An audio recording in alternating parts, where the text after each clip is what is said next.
Oke, di video sebelumnya kita udah belajar ini ya, if statement. Jadi ini tuh blok kode program yang ada di kurung kurawal ini bakalan dijalanin ketika kondisinya yang ada di dalam kurung ini bernilai true. Nah, cuman ini kan false ya. Ini nilai sama dengan 60. Sementara di sini kondisinya if nilai lebih dari sama dengan 75. Apakah nilai 60 ini lebih dari sama dengan 75? Nah, enggak kan? Berarti false. Karena false, terus di sini enggak dijalanin. Nah, sekarang pertanyaannya gimana kalau misalkan nilainya kurang dari sama dengan 75? Di sini nampilinnya enggak lulus gitu. Kalau misalkan lebih dari 75, nampilin lulus. Kalau ini coba kita run, ini enggak tampil ya karena di sini value-nya false, bukan true. Nah, sebenarnya kita bisa langsung aja pakai else. Cuman di sini gue mau kasih tahu cara yang salah dulu lah. Nah, biasanya yang baru belajar, baru mengenal if ya, ya udah kita buat if aja. If nilai lebih dari sama dengan 75. Ini lulus. Kalau misalkan kurang dari 75, ya udah nggak lulus gitu aja. Berarti di sini gini, if terus ini nilai kurang dari 75, konsol log tidak lulus. Nah, kayak gini.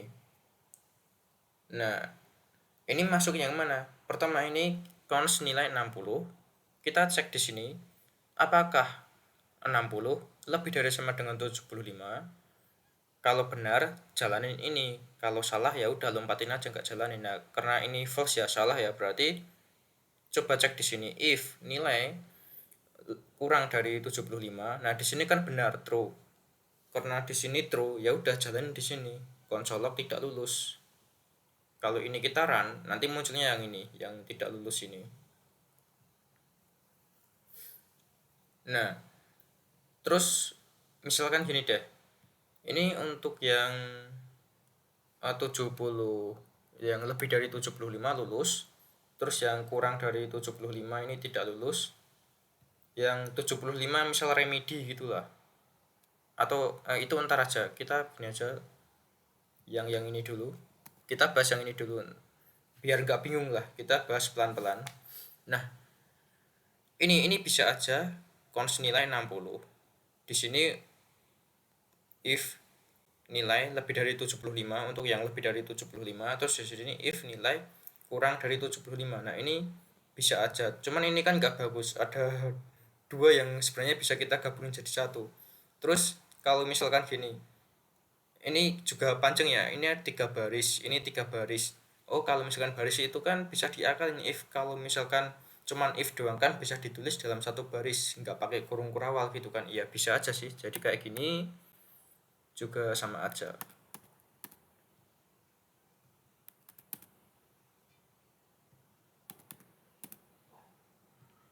Nah, kayak gini juga 2 baris kayak gini ya. Ini juga sama kalau misalkan coba kita isi 80. Ini harusnya lulus. Ya, lulus. Terus coba kita isi 50. Ini harusnya nggak lulus. Nah, ya tidak lulus. Oke, ini udah ya. Udah sesuai kayak program yang sebelumnya. Cuman ini juga nggak bagus. Ini if, terus di sini if lagi ya. If nggak apa-apa. Cuman ini kan untuk satu kesatuan ya, satu kesatuan yang variabel nilai untuk tentuan itu. Maksudnya satu kesatuan tuh, ini tuh programnya kan sama buat lulus atau nggak lulus gitu, untuk kelulusan kayak gitu lah. Kenapa harus ada 2 if gitu? Nah, sebenarnya kita bisa pakai keyword else. Jadi bukan if kayak gini ya, kita balikin kayak tadi biar nggak bingung. Jadi di sini tadi kan ada kurawal gini. Ini bukan kurawal. Kurawal gini, terus di sini juga ada kurawal. Nah, oke, kayak gini. Terus ini bukan if tapi else. Nah, untuk else kita nggak perlu pakai kondisi. nggak perlu pakai kondisi, langsung aja kurung kurawal. Terus kode programnya dimasukin ke blok else ini ya. Nah, oke, kayak gini. Ini biar rapi. Nah, kayak gini. Nah, ini maksudnya tuh gini. Cons nilai sama dengan ini kan di sini ya 50 ya berapapun lah value-nya. Terus di sini if jika kondisi di sini memenuhi, di sini true, hasilnya true, ya udah jalanin yang ada di sini, konsolok lulus. Nah, kalau misalkan di sini enggak, di kondisi ini ya, di kondisi ini tuh false, enggak true. Nah, kalau true kan yang dijalani yang di sini. Kalau false, yang dijalanin yang blok else ini. Nah, karena else ini untuk terkecuali yang ada di if di kondisi yang ada di sini, berarti else itu kan nggak perlu pakai kondisi karena ini kan ya akhiran lah, kecuali kayak gitulah. Ini biasanya dipakai di akhir kayak gitu. Ya emang di akhir kayak gini ya. Ntar juga ada if, else if, terus else kayak gitu juga ada ntar. Tapi ini gue bahas ini dulu. Jadi di sini ini percabangan if else. Nah, ini untuk contohnya ini if doang ya kayak gini. Tapi kalau misalkan yang di else ini, nah ini ada contohnya. Else ini untuk menjalankan blok kode jika kondisi pernyataan if bernilai false. Jadi kalau di sini ini false, ya udah yang dijalanin yang else. Jadi sintaksnya kayak gini, if terus kondisi ini di dalam kurung ya, terus ini kurung kurawal, ini blok kode programnya, terus ini else, ini blok kode programnya. Kalau kondisi di sini memenuhi, yang dijalanin yang di sini. Kalau misalkan kondisi di sini false, enggak true, di sini false, yang dijalani itu yang di else ini, yang di sini. Nah, contohnya kodenya kayak gini, cons hujan. Hujan misal false ya, artinya enggak hujan. Nah, kalau misalkan hujan, konsolok bawa payung. Nah, ini kan hujan kan, variabel hujan kan ini bernilai false ya, bukan true. Karena di sini false. Nah, di sini kan kondisinya enggak memenuhi. Yang ini. Berarti yang dijalani yang di blok kode else ini. Nah, jadi konsolok jalan kaki, terus hasilnya ini jalan kaki kayak gitu. Terus kalau misalkan if itu kita bisa singkat dalam satu baris, nah sebenarnya ini juga bisa kita singkat. Misal gini deh, ini gue komen dulu, terus ini gue bersihin deh. Nah, oke. Kita mau buat yang ini if else tapi pakai ternary operator. Ternary operator tuh gampang aja sih. Misal gini deh, ini untuk kondisinya kita tuliskan kondisi nilainya kan yang dipakai kan kondisinya ini ya lebih dari 75, berarti lebih dari sama dengan ya lebih dari sama dengan ya lebih dari sama dengan 75, terus tanda tanya. Nah, ini nilai ini kondisinya, apakah kondisinya ini bernilai true, terus ini tanda tanya ya. Terus setelah tanda tanya kita masukin mau bisa langsung konsolok itu juga bisa sih, konsolok lulus terus titik 2 ini yang di sini sebelah sini untuk yang bernilai false-nya. Cuman gue mau ntar tuh ya gini juga bisa sih, konsolok lulus terus enggak lulus kayak gitu juga bisa. Cuman gue enggak mau kayak gitu, biar lebih rapi. Gue mau kalau misalkan di sini kondisinya true, ya udah tampilin string lulus. Terus kalau untuk nilai false kita pakai pemisah titik 2. Terus di sini tidak lulus. Nah, supaya lebih enak cara pakainya, ini kita tangkap aja dalam sebuah variabel. Misal variabelnya, karena kita yakin ini ntar nggak bakalan diubah lagi, karena kan ini untuk nyimpen percabangan gitu ya, nggak bakalan diubah lagi. Jadi kita pakai cons aja, nama variabelnya misal kelulusan, terus sama dengan, nah jadi kayak gini.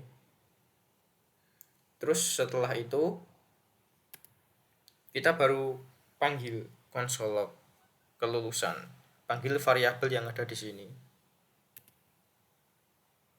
Nah ini langsung baca ya, tidak lulus gitu. Kalau misalkan ini kasih nilai 90 atau 75, ini masih 70, masih tidak lulus.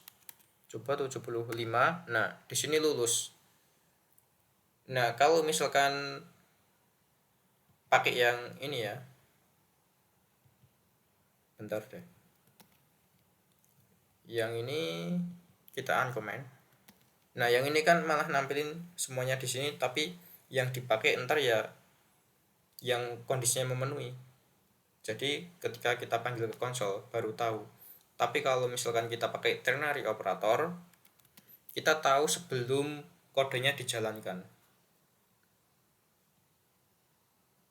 Ya ini lulus ya. Terus coba deh. Ini uncomment. Nah, di sini lulus kayak gitu. Sama. Terus bagusnya pakai mana? Pakai yang ada di bentar. Uncomment. Nah, bagusnya pakai yang ada di sini, benar. Yang ada di sini ini, atau pakai ternary operator. Nah, kalau misalkan itu kerjaan tim ya, misalkan project team kayak gitulah.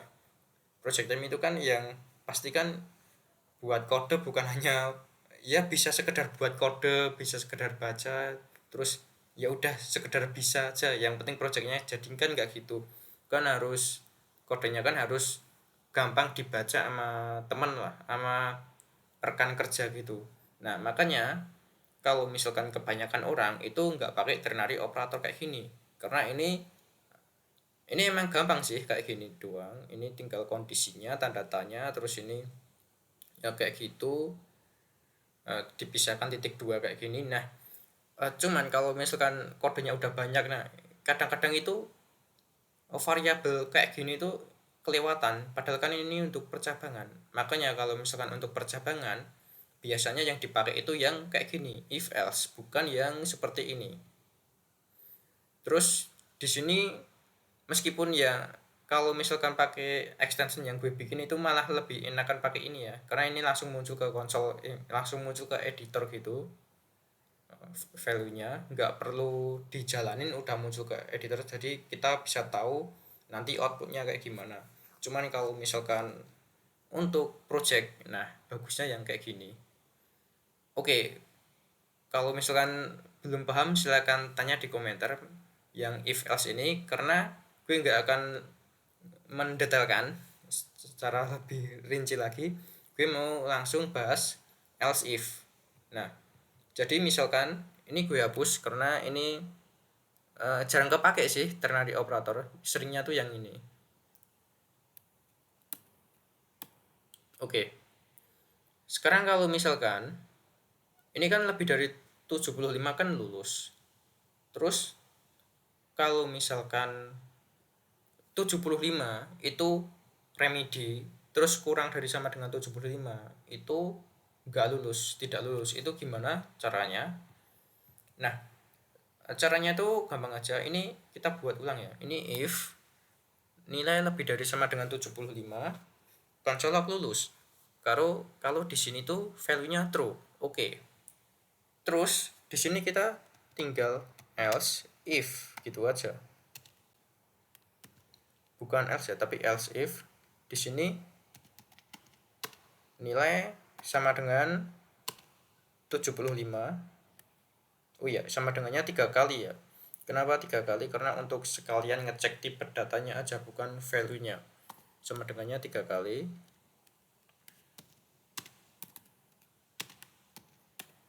Terus di sini console log remedy. Kok ekstensinya nggak jalan sih? Terusnya ini cl terus muncul console log gitu. Console log remedy.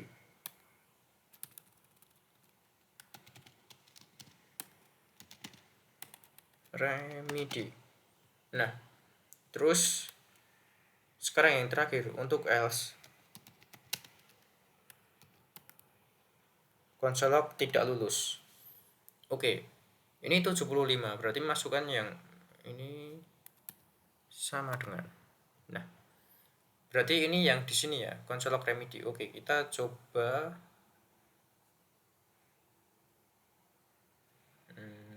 else if. Sintaksnya atau kayak gini ya. Coba. Atau mungkin elif. Elif kalau di Python sih. If else if. Oh iya, ini kan lebih dari sama dengan 75. Berarti di sini lebih dari 75 gitu ya. Karena kalau misalkan ini secara program itu kan yang dijalankan dari atas ke bawah gitu. Kalau misalkan ini, nah di sini udah true, ya udah yang dijalani yang ada di sini kayak gitu. Tapi kalau misalkan gini, lebih dari 75 sedangkan di sini nilainya 75, kita cek dulu yang ada di if sini yang paling atas ini, apakah di sini true. Nah, enggak, di sini false. Nah, kalau true kan jalanin yang ada di blok kode program yang ada di sini. Nah, karena di sini false, ya udah cek kondisi berikutnya yang ada di else if.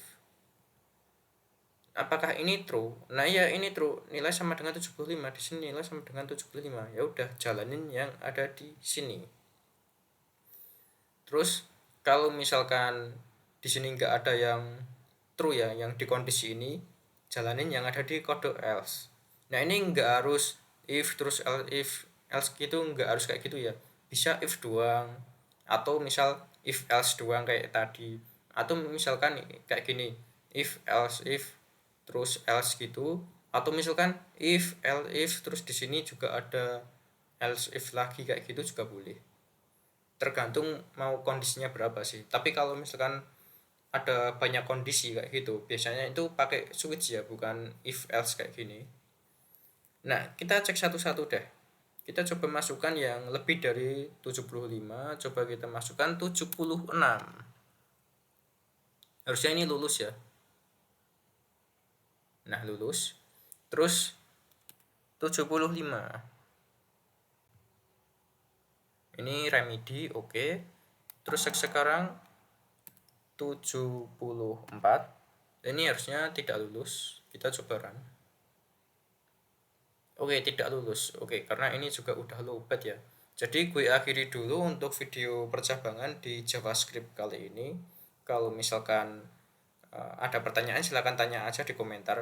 Oh ya, tadi kan if bisa disingkat dalam satu baris dengan menghilangkan kurung kurawal ini terus dibuat satu baris gitu. Kalau misalkan if else itu bisa pakai ternary operator kayak tadi kan. Yang kondisi tanda tanya terus yang true-nya gimana, terus titik 2 yang false-nya gimana kayak gitu. Nah, cuman kalau misalkan ada 3 kondisi kayak gini, ini nggak bisa disingkat ya. Jadi ya bentukannya kayak gini. Kalau misalkan mau pakai gini, di sini misalkan oh ya, di sini ya, di sini mau ada else if lagi, ya silahkan. Misalkan else if ini 74.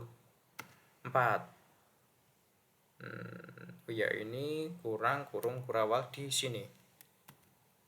Terus ini misal remedy lagi. Nah, terus di sini coba 74, ini harusnya remedy lagi ya.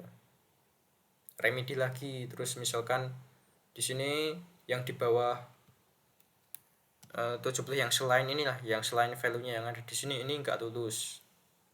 Nah, jadi bisa kayak gini. Bisa if else kayak gitu juga bisa. Ya, kalau misalkan pakai else if itu untuk tengah-tengah antara if dan else kayak gitu sih. Oke, jadi kayak gitu aja video kali ini.